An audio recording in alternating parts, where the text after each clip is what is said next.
இப்படி நடந்துச்சு? நீ ஆண்டவருடைய பிள்ளை தானே, ஆண்டவர் எப்படி இதை அனுமதிச்சார் அப்படின்னு சொல்லும்போது அந்த பிள்ளை முழங்கால் படிட்டு, எனக்கு ஒரு மன்னிப்புக்காக நான் வந்திருக்கிறேன்.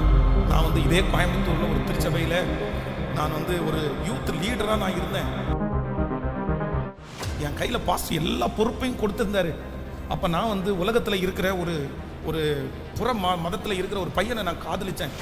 நான் வந்து எத்தனையோ பேர் சொன்னாங்க, என்னுடைய பாஸ்டர் சொன்னார், எங்கள் அம்மா அப்பா சொன்னாங்க, நீ அவசரப்படாத, நீ எல்லாம் பண்ணாத. நான் எல்லா இடத்துலையும் நான் மாற்ற முடியாதா, நான் ரட்சிக்கப்பட வைக்க மாட்டேனா? நான் அவங்க எல்லாரையுமே எதிர்த்து சண்டை போட்டு, நம்ம கடவுள் மட்டும்தான் கடவுளா, எல்லாமே கடவுள் தான் அப்படின்னு சொல்லி ஆண்டவரையே தூசிச்சு கோயம்புத்தூர்ல இருக்கிற கோயிலுடைய பேரை சொல்லி அந்த இடத்துல நானும் அந்த பையனும் போய் மலைக்கு போய் ஒரு மஞ்சக்கயிறை எடுத்துட்டு போய் அந்த விக்கிரகத்துக்கு முன்னாடி நான் தாலி கட்டினேன். என்ன அவன் தாலி கட்டும்போது நல்லா தான் இருந்துச்சு. அந்த நிமிஷத்துல ஏதோ அந்த இடத்துல வந்து என்னுடைய உடம்பு வந்து குளிர்றது மாதிரி தெரிஞ்சிருச்சு. எனக்கு ரொம்ப குளிர்ந்துச்சு. எனக்கு அதுக்காக ஜெபம் பண்ணுங்கன்னு அந்த பிள்ளை கத்துன அந்த கதறல் இன்றைக்கு வரைக்கும் என் காதுல கேட்குது. நீங்க இல்லாத அந்த பையன் எனக்கு எதுக்கு? நீங்க இல்லாத பொண்ணு எனக்கு எதுக்கு? நீங்க இல்லாத அந்த பணம் எனக்கு எதுக்கு? நீங்க இல்லாத அந்த வீடு எனக்கு எதுக்கு? எனக்கு வேண்டாம் ஆண்டவரே. ஒரு புது வருஷத்துக்குள்ள என்னை கையை பிடிச்சி நீங்க கொண்டு போறதுக்கு முன்னாடி என் கூட நீங்க இருக்கிறீங்கன்றத நிரூபிச்சிட்டீங்கன்னா போதும். உங்களை துக்கப்படுத்துறது மாதிரி ஏதாவது இருக்கும்னா என்ன மன்னிச்சிருங்க ஆண்டவரே, நீங்க எனக்கு வேணும். நீங்க கர்த்தர் ஏதோ ஒன்றை சொல்லும் போது நீங்க மனம் திரும்பல அப்படின்னு சொன்னா கர்த்தர் எச்சரிச்சுட்டே இருப்பாரு, சொல்லிட்டே இருப்பாரு.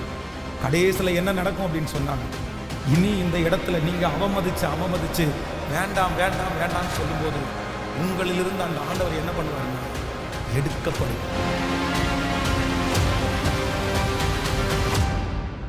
1 சாமுவேலின் புஸ்தகம் 16ஆம் அதிகாரத்தினுடைய 14, 15 கர்த்தருடைய ஆவி சவுலை விட்டு நீங்கினார். கர்த்தரால் விடப்பட்ட ஒரு பொல்லாத ஆவி அவனை கலங்க பண்ணி கொண்டு இருந்தது. அப்பொழுது சவுலின் ஊழியக்காரர் அவனை நோக்கி, இதோ தேவனால் விடப்பட்ட பொல்லாத ஆவி உம்மை கலங்க பண்ணுகிறதே, சுரமண்டம் வாசிக்கிறதில் தேறின ஒருவனை தேடும்படி. அப்பொழுது தேவனால் விடப்பட்ட பொல்லாத ஆவி உம்மேல் இறங்குகையில் அவன் உன் கையினால் அதை வாசித்தால் உமக்கு சவுக்கியம் உண்டாகும் என்றார்கள். நல்லா கவனிச்சுங்க, என்ன எல்லாருமே கவனிங்க. கர்த்தருடைய பிள்ளைகளே, நம்ம ரொம்ப எச்சரிக்கையா இருக்கணும். சில காரியத்தை குறித்து ஆண்டவர் மனம் திரும்புவதற்கு உங்களை சொல்லும் போது நீங்க அந்த காரியத்தில் என்ன பண்ணிடணும்னா மனம் திரும்பிடணும். வேண்டாம், இது குற்றம், நீர் பாவம் செய்கிறீர். இந்த சவுல் வந்து மனம் திரும்பாம பலி செலுத்துகிறான், மனம் திரும்பல. அப்போ ஆண்டவர் என்ன சொல்றார் அப்படின்னா, பலியை பார்க்கலும் கீழ்ப்படிதலும் ஆட்டுக்கடாக்களின் நிலத்தை பார்க்கலும் கர்த்தருக்கு பயப்படுதலே உத்தமம். இதுக்கு என்ன அர்த்தம் அப்படின்னு சொன்னா, எப்பா நீ மனம் திரும்பாம உன்னுடைய காணிக்கை எனக்கு வேண்டாம்பா. பலியை பார்க்கலும் கீழ்ப்படிதல் என்ன குறைஞ்சதுன்னு நினைக்கிறியா? முதல்ல கர்த்தருடைய சத்தத்துக்கு கீழ்ப்படின்னு சொல்லி ஆண்டவர் இந்த சாமுவேல் தீர்க்கதரிசியின் மூலமா எச்சரிக்கிறார். இப்ப என்ன நடக்குது அப்படின்னு சொன்னா, இந்த குடும்பத்திலேயே பென்யமீன் குடும்பத்திலேயே தேவனுடைய ஆவியை பெற்ற ஒரு மனுஷன் யார் அப்படின்னா சவுல்.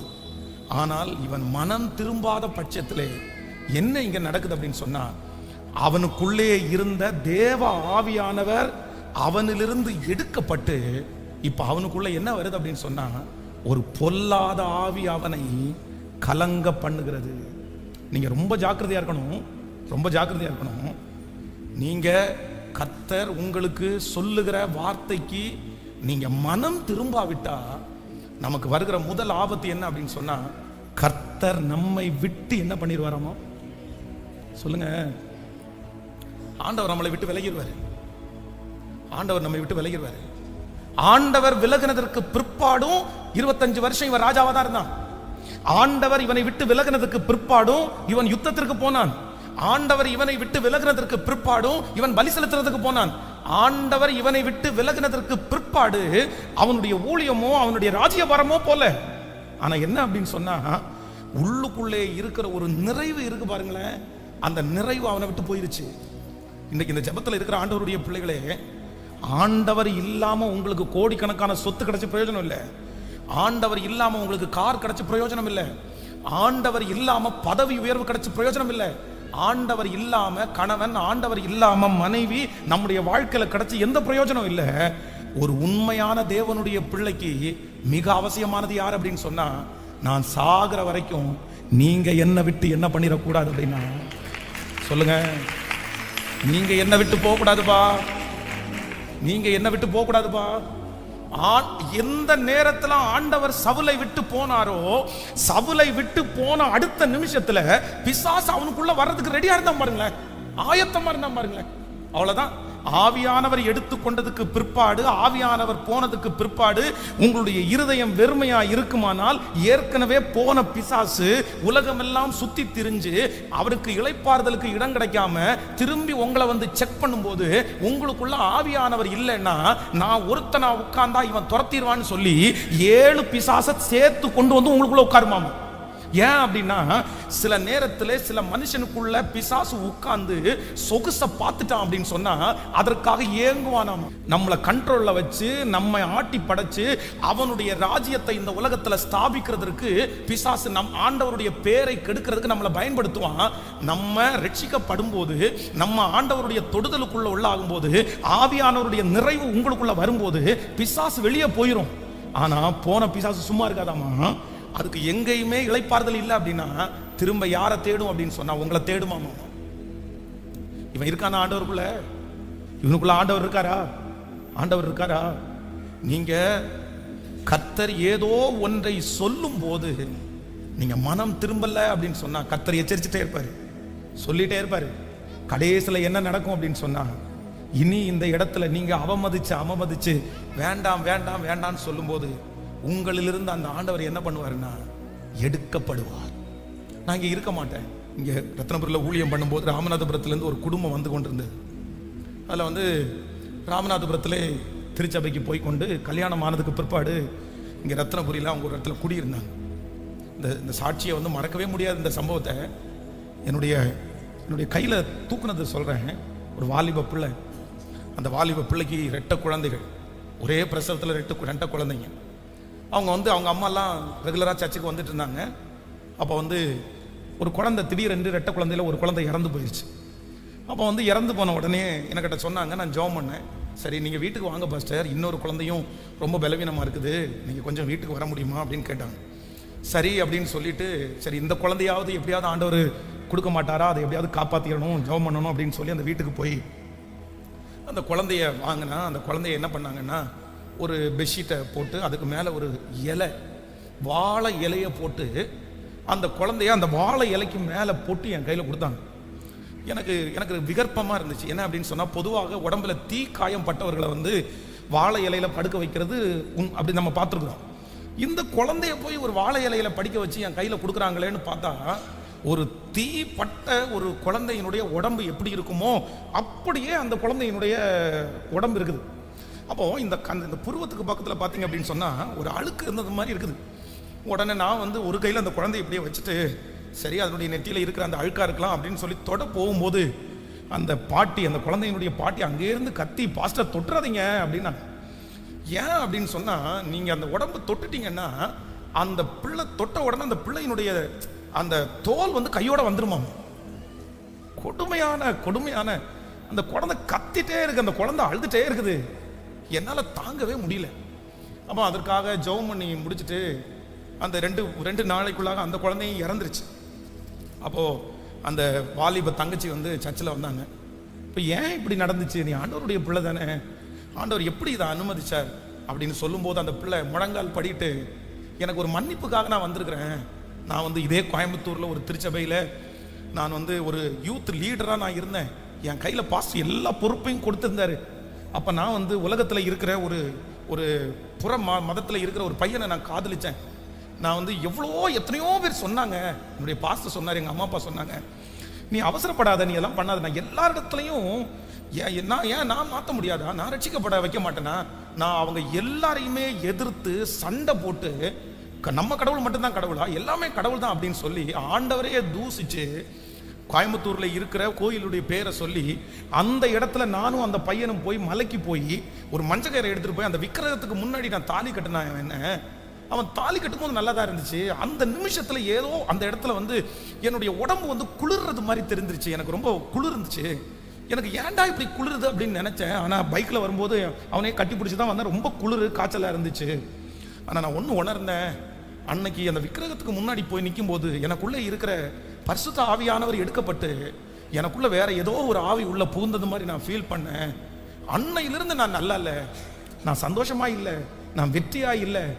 எனக்கு ஒன்று மட்டும், எனக்கு இறந்து போன குழந்தை கூட எனக்கு வேண்டாம். எனக்கு யார் வேணும் அப்படின்னு சொன்னா, எனக்கு இயேசு திரும்ப வேணும். எனக்கு அவர் எனக்குள்ள வேணும். எனக்கு அதுக்காக ஜெபம் பண்ணுங்கன்னு அந்த பிள்ளை கத்துன அந்த கதறல் இன்றைக்கு வரைக்கும் என் காதுல கேட்குது. இன்றைக்கு இந்த சத்தத்தை கேட்கிற ஆண்டவருடைய பிள்ளைய எல்லாத்தையும் நீங்க மறைச்சிருக்கலாம். ஆண்டவர் உங்களை பத்திரப்படுத்தி இருக்கலாம். உங்களை எல்லாருமே நம்பலாம். உங்களை எல்லாருமே நல்லவங்கன்னு சொல்லலாம். நீங்க ஜெபிக்கிறவங்கன்னு சொல்லலாம். இப்ப கூட இந்த சர்ச்சுக்கு வந்திருக்கீங்க. இப்ப கூட இந்த சத்தத்தை கேட்கும்போது உங்களை பார்த்து நிறைய பேர் உன்ன மாதிரி நான் இருக்க முடியலையே, உன்ன மாதிரி நான் ஜெபிக்க முடியலன்னு ஆசைப்படுற அளவுக்கு உங்களுடைய ஸ்பிரிச்சுவல் குவாலிட்டி இருக்கலாம். உங்களுடைய ஊழியம் இருக்கலாம். நீங்க எல்லாரை விட ஊழியம் செய்யலாம். நீங்க எல்லாரை விட ஜெபிக்கலாம். நீங்க எல்லாரை விட ஆண்டவருடைய ஊழியத்தை தாங்கலாம். ஆனா ஆண்டவர் என்ன எதிர்பார்க்கிறார் அப்படின்னு சொன்னா, இல்ல, ஒரு காரியத்தை கர்த்தர் எச்சரிக்கும் போது நீங்க எச்சரிக்கை கேட்காவிட்டால் உங்களுக்குள்ள ஆவியானவர் என்ன பண்ண மாட்டாருன்னா, உள்ளுக்குள்ள ஆண்டவர் இருக்கவே மாட்டார். இந்த ஜெபத்துல ஃபர்ஸ்ட் என்ன ஜெபிக்கணும்னா, எனக்கு ஒண்ணுமே வேண்டாம், ஆனா நீங்க மட்டும் என்னை விட்டு என்ன பண்ணாதீங்கன்னா, சத்தமா சொல்லுங்க. இஸ்ரவேல் ஜனங்களை பிரயாணத்துல கொண்டு போகும்போது போகிற வழியில இஸ்ரவேல் ஜனங்கள் ரொம்ப பிரச்சனை பண்ணும்போது மோசையை பார்த்து ஆண்டவர் சொல்றாரு, இந்த ஜனங்கள் வணங்கா கழுத்துள்ள ஜனங்கள், அதனால என் சமூகம் உனக்கு முன்பாக செல்லும், நான் உனக்கு இளைப்பாறுதலை தருவேன் அப்படின்னு சொல்லும் போது மோசே என்ன சொல்றாரு அப்படின்னு சொன்னா, ஆண்டவரே, இந்த சமூகம் சொல்லும், தூதன் சொல்லுவான், இந்த வார்த்தையெல்லாம் என்கிட்ட பேசாதீங்க. நீர் என்னோடு கூட வராவிட்டால் என்னை இவ்விடத்திலிருந்து அனுப்பாதிரும், என்னை இவ்விடத்திலிருந்து அனுப்பாதிரும். இத்தனைக்கும் ஆண்டவர் சொல்றாரு, நீ போப்பா, உனக்கு ஒன்னும் பிரச்சனை இல்லை, என் சமூகம் உனக்கு முன்பாக சொல்லும், உனக்கு டென்ஷன் இல்லை, உனக்கு கவலை இல்லை, உனக்கு நான் இளைப்பாறுதல் தருவேன். ஆனா நம்ம நிறைய பேர் பைக்லையும் நிறைய பேர் கார்லையும் வந்து என் சமூகம் உனக்கு முன்பாக செல்லும், என் சமூகம் உனக்கு முன்பாக செல்லும் அப்படின்ற வாக்குத்தத்தத்தை நம்ம போடுறோம். ஆனா உண்மையிலேயே இந்த வாக்குத்தத்தம் வந்து மோசே வந்து ரிஜெக்ட் பண்ண வாக்குத்தத்தம், எனக்கு வேண்டான்னு சொன்ன வாக்குத்தத்தம். எனக்கு உங்க சமூகம் முன்னாடி போக வேண்டாம், எனக்கு யாரு முன்னாடி போகணும் அப்படின்னு சொன்னா, நீங்க எனக்கு முன்பாக போகிற அந்த தலைமைத்துவம் இருந்தால் எனக்கு போதுமானது, போதுமானது. ஆண்டவரே, நீங்க இல்லாத உயர்வு எங்களுக்கு வேணாப்பா, நீங்க இல்லாத ஆசீர்வாதம் எங்களுக்கு வேண்டாம் ஆண்டவரே, நீங்க இல்லாத புகழ்ச்சி எங்களுக்கு வேண்டாம் ஆண்டவரே, நீங்க இல்லாத தலைமைத்துவம் எங்களுக்கு வேண்டாம் ஆண்டவரே, நீங்க இல்லாத வாழ்க்கை எனக்கு வேண்டாம் ஆண்டவரே. கையை உயர்த்தி ஒவ்வொருத்தரும் சொல்லுங்க, ஆண்டவரே, நீங்களே இல்லாத அந்த ஆசீர்வாதம் எனக்கு எதுக்கு, நீங்க இல்லாத அந்த பையன் எனக்கு எதுக்கு, நீங்க இல்லாத பொண்ணு எனக்கு எதுக்கு, நீங்க இல்லாத அந்த பணம் எனக்கு எதுக்கு, நீங்க இல்லாத அந்த வீடு எனக்கு எதுக்கு, எனக்கு வேண்டாம் ஆண்டவரே. ஒரு புது வருஷத்துக்குள்ள என்ன கையை பிடிச்சு நீங்க கொண்டு போறதுக்கு முன்னாடி என் கூட நீங்க இருக்கிறீங்கன்றத நிரூபிச்சிட்டீங்கன்னா போதும். உங்களை துக்கப்படுத்துறது மாதிரி ஏதாவது இருக்கும்னா என்ன மன்னிச்சிருங்க ஆண்டவரே, நீங்க எனக்கு வேணும், நீங்க எனக்கு வேணும், நீங்க எனக்கு வேணும், நீங்க எனக்கு வேணும். கையை உயர்த்தி எல்லாரும் கேட்கலாம், நீங்க எனக்கு வேணும் ஆண்டவரே, நீங்க எனக்கு வேணும் ஆண்டவரே. பிரதர், மனம் திரும்பி இருங்க பிரதர். சிஸ்டர், மனம் திரும்பி இருங்க சிஸ்டர். வாலிப தம்பி, மனம் திரும்பிரு. வாலிப தங்கச்சி, மனம் திரும்பிரு. எத்தனையோ பேர் இருந்த போதிலும் இந்த சத்தத்தை கர்த்தர் ஒன்ன கேட்க பண்ணுறாரு அப்படின்னா உன் மேல ஆண்டவருக்கு ஒரு பெரிய பாசம் இருக்குது. நீ செஞ்சிட்டு இருக்கிற அந்த பாவத்திலிருந்து மனம் திரும்பு, அந்த அக்கிரமத்திலிருந்து மனம் திரும்பு, அந்த கீழ்ப்படியாமையிலிருந்து மனம் திரும்பு. அந்த காரியம் வேண்டாம், அந்த காரியத்தை குறித்து கர்த்தர் எச்சரிச்சுட்டே இருக்காரு. இது உனக்கு நல்லதில்லை. அதை எச்சரிச்சு ஆண்டவர் உன்னை விட்டு போகிறதுக்கு முன்னாடி, ஏசப்பா நீங்க என்னை விட்டு போக வேண்டாம், நான் இந்த விஷயத்தை விட்டுறேன் ஆண்டவரே. நன்றி ஆண்டவரே, நன்றி நன்றி. சில விஷயங்களை இந்த உலகத்துல வந்து நம்மள சில நேரத்துல வந்து இயேசு இல்லாம ஏதாவது நம்முடைய கையில கொடுக்கணும்னு சத்ரு துடியாய் துடிப்பான். ஆனா உண்மையிலே நீங்க வந்து இயேசுவை ஒதுக்கி வச்சுட்டு, இயேசு இல்லைன்னா பரவாயில்ல, இயேசு இல்லைன்னா பரவாயில்ல. சிலர் வந்து திருமணத்துல எல்லாம் நிறைய மிஸ்டேக் பண்ணுவாங்க. என்னன்னா, அந்த பிள்ளை மேல வச்ச பாசம், அந்த பையன் மேல வச்ச ஆசை, அந்த சொத்து மேல இருக்கிற மோகம், அந்த ஆசீர்வாதத்தின் மேல இருக்கிற அந்த கண்ணு, இல்லைன்னா தாமதமாகிறதுனால இருக்கிற அந்த அந்த உற்சாகம், இதனால எல்லாத்துலேயும் சில நேரத்தில் மனசுக்குள்ள என்ன நினைக்கும் அப்படின்னு சொன்னா, இயேசு தானே நம்ம கூப்பிட்டுக்கலாம், இயேசு தானே அவர் வந்துருவாரு, அப்புறம் பண்ணிக்கலாம், அது இல்லாட்டி என்ன, மற்றதெல்லாம் இருக்கு. நான் சொல்றேன், எது இல்லாட்டியும் பரவாயில்ல, எது இல்லாட்டியும் பரவாயில்ல.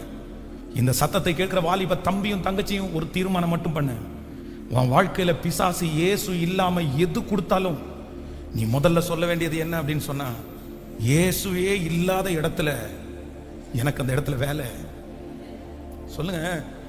அது எனக்கு வேண்டாம், அது எனக்கு வேண்டாம். அது சில நேரத்தில் வந்து ஃபர்ஸ்ட் நன்மையாக தான் இருக்கும். சில நேரத்தில் வந்து பிழைக்க தெரியாத ஒன்று சொல்லுவாங்க நிறைய பேர். நாம் இந்த உலகத்தில் வந்து நாம் இந்த உலகத்தில் பிழைக்கிறதுக்காக வரல. எதுக்கு? நம்முடைய குடியிருப்போ எங்க இருக்கு அப்படின்னு சொன்னா, ஆமேன்னு சொல்லுங்கள். உங்க வாழ்க்கையில 1000 வரலாம் பிரதர், 1000 வரலாம். ஆனா உங்க வாழ்க்கையில திருப்தி எதுல உண்டாகும் அப்படின்னு சொன்னாங்க, நீங்க இயேசு உங்க கூட இருக்கிறதுல மட்டும்தான். எந்த இடத்துலையும் இதுல மட்டும் காம்ப்ரமைஸ் பண்ணவே மாட்டேன். எனக்கு யார் முக்கியம்னா, எனக்கு இயேசு முக்கியம். சொல்லுங்க பார்க்கல ஒரு 5 டைம் கையை உயர்த்து. எனக்கு இயேசு முக்கியம், எனக்கு இயேசு வேண்டும், எனக்கு இயேசு தேவை, எனக்கு இயேசு போதும்.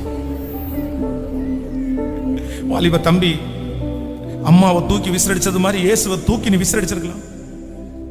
இந்த இயேசு எனக்கு வேண்டான்னு உன் வாயில நீ சொல்லி இருக்கலாம். உன் மனசுக்குள்ள இந்த இயேசுவை தேடி தேடி என்ன கண்ட, இந்த இயேசு எனக்கு வேண்டான்னு கூட சொல்லலாம்.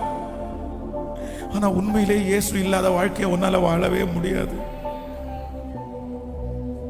இயேசு மட்டும் உனக்குள்ள இருந்து வெளியே போயிட்டாருன்னா, இந்த உலகத்துல இருக்கிற அத்தனை அசுத்தமும் உன்னை தேடி வர்றதுக்கு ரெடியா இருக்குது, ரெடியா இருக்குது. என்ன ஒரு நிமிஷம் எல்லாரும் பாருங்க.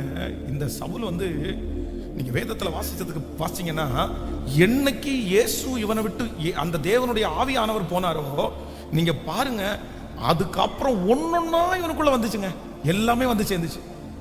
கீழ்ப்படியாம வந்துச்சு, கோபம் வந்துருச்சு, மற்றவங்க மேல எரிச்சல் வந்துருச்சு, கசப்பு வந்துருச்சு, கொலை பண்ணணும்ன்ற வெறித்தனம் வந்துருச்சு. தன்னுடைய வேலையெல்லாம் விட்டுட்டு ஒரே ஒரு மனுஷனுக்காக கத்தியை தூக்கிட்டு அலைஞ்சான் பாருங்க. இயேசு அவனுக்குள்ள போனதுக்கு அப்புறம் தன்னுடைய மகளுடைய வாழ்க்கையை குறித்து அவன் கவலைப்படவே இல்லை. மீகாலை கூப்பிச்சு தாவீதுக்கு கல்யாணம் பண்ணி வச்சு அவளுக்கு திருமணம் பண்ணி வச்சு அந்த பையனை தாவீதை கொன்னு என் பிள்ளைய வந்து அனாதை ஆக்குறது தப்புன்னு தெரியல பாருங்களேன். தன்னுடைய மகன் யோனத்தான் வந்து கழுகை போல வேகமாய் ஓடக்கூடிய பையன், ரொம்ப பராக்கிரமசாலி. அவனுக்கு பிற்பாடு யோனத்தான் தான் கண்டிப்பா ராஜ்யபாரத்தில் வரணும். அவனுடைய ஆயுததாரியும் அவனும் 2 பேரும் போய் எதிரியினுடைய பாளையத்துல அவ்வளவு பெரிய வெற்றியை கொண்டு வந்தாங்க. ஆனா தன்னுடைய பையனை பார்த்து கெட்ட வார்த்தையில திட்டுறது மாதிரி திட்டி, நீ அந்த பேலியாளின் பையனுக்கு மேல நீ நேசம் வச்சதால தான் நான் இப்படி இருக்கிறேன்னு சொல்லி தன்னுடைய பிள்ளையே நெருங்க விடாத, தன்னுடைய பிள்ளையை கொலை பண்றதுக்கு அஞ்சல் அவங்க அப்பா. இத்தனை குணமும் எங்க வந்துருச்சு அப்படின்னு சொன்னா, இயேசு அவனை விட்டு போனதுக்கு பிற்பாடு, பிரசன்னம் போனதுக்கு பிற்பாடு வந்துருச்சு. அதனால ஆண்டவர் நம்மை விட்டு போனால் உலகத்துல இருக்கிற எல்லாமே நம்மகிட்ட வந்து சேரும்.